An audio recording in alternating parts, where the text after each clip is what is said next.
everyone, this is Laura, your friendly neighborhood health coach, and I'm here today to talk about balancing your body's pH in regard to vulvodynia and how to measure your pH. So first let's talk about the things you're going to need in order to do what I did.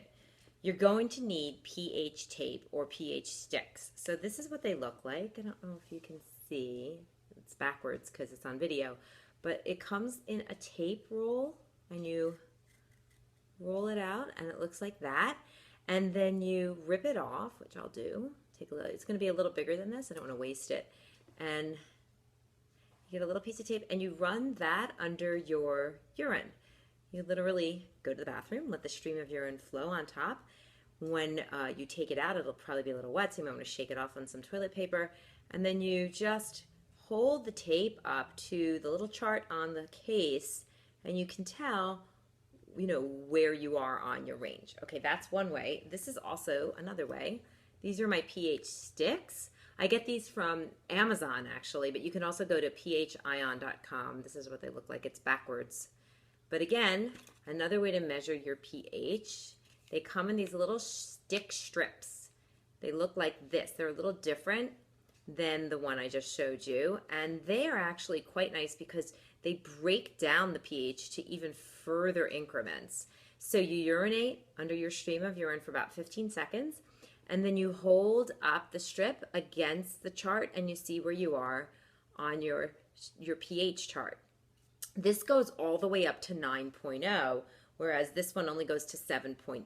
So I prefer this. It's a little more expensive, easier to use though, so I highly suggest this. And I will put where you can get these underneath this video or in my comment. So anyway, once you measure your urine, you'll know what I'm talking about in terms of where it shows up on that chart, on that scale from 0 to 14. Obviously, you're not going to be 0 because that's totally acid, and 14 is completely base. So we're looking for your comfort zone where you don't feel any burning. And some of you are really so bothered that there may not even be a time of the day at this point where you're not burning. So if that's the case, what I would say to do is measure your urine first thing when you wake up in the morning. It'll probably be the most acidic. Then measure your second urine and see how you feel. And as the day goes on, keep measuring your urine. When you start out, keep measuring your urine and take a journal and write down the time and the number you got on the stick or on your tape. Write down that number that you calculate and keep track. Now, another important part of this is the food that you eat and how it relates to your comfort and how you feel. So you're gonna take your first morning urine, maybe get up and eat some breakfast, wait a little bit, 15, 30 minutes. It affects me much quicker, but you might need to, wait a little bit at first.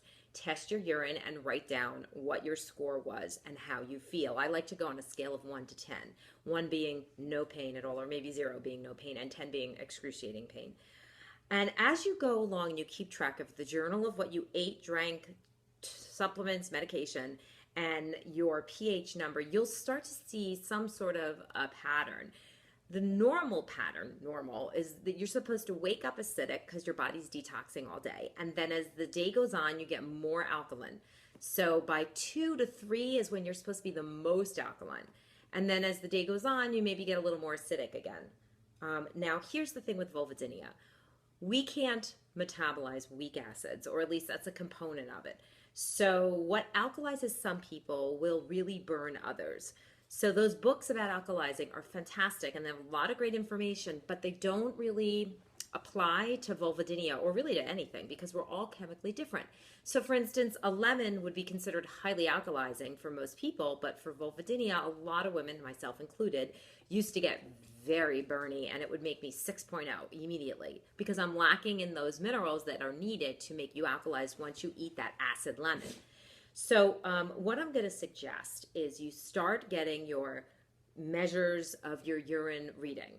Don't do a thing really with diet yet. Once you get the measurements of where you are in the day, start to adjust your diet to find out what's alkalizing to you and what's acidic.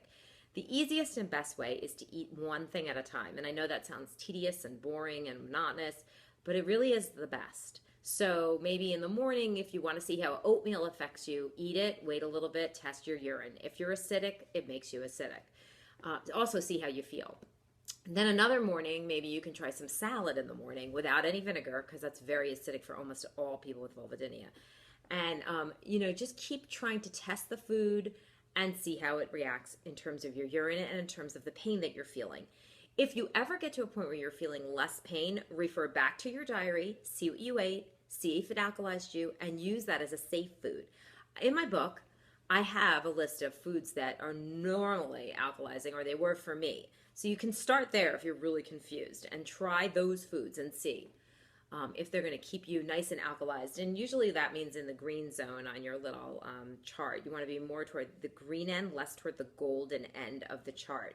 So once you really decipher what foods do what to you, you're going to be able to really, this is where the healing really starts to begin, because now you can use the alkalizing foods to get you out of pain when it hurts, and the acid foods to bring it back if you're too alkalized, because I used to get pain when I was a little too alkalized or a little too acidic.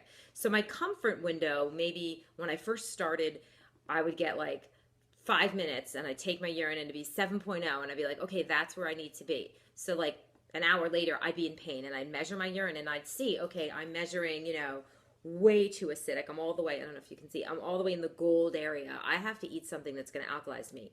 And for me, cucumbers work like that. I know they do. So I would peel a cucumber, munch on it, the pain would subside. I'd test my urine 25, 30 minutes later, and sure enough, it'd be a little more alkalized. There were also times when had the cucumber to alkalize myself, and like an hour later, it hurt again. Go measure myself. Sure enough, I got too alkalized. I'd be like all the way up in almost the blue. It's almost blue. I don't think it looks blue here, but so I'd have to eat something acidic, like some nuts or some poultry, and I'd start off with a little bit, wait a little bit, test my urine. If it still didn't do it, if I only moved up a little, I'd do more until I got back into my 7.0 safe zone, or whatever zone that's going to be for you. And I did that. I just kept doing that. It was like back and forth. I'm a little acidic, I need something alkaline. I'm a little alkaline, I need something acidic.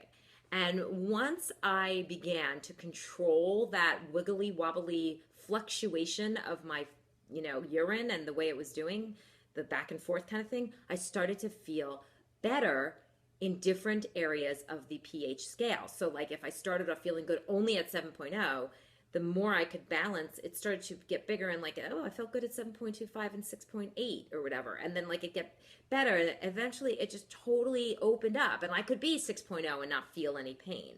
So it also varies in terms of your menstrual cycle. You tend to be more acid during the menstrual cycle, but then maybe maybe the first 2 days you're a little alkaline and the next 2 days you're a little acid. So you really have to test all the time, and you just have to take notes and keep track.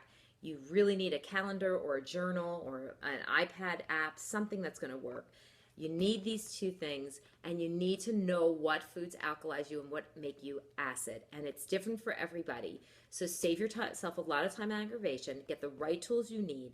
Get out your notebooks. Start eating food one at a time and start marking down my alkalizing food, my acidifying food. And if you do that, hopefully in time, you will heal. You will get yourself balanced, and you will not be burning anymore. That's all I got today. Have a great day, ladies. Hope you feel good.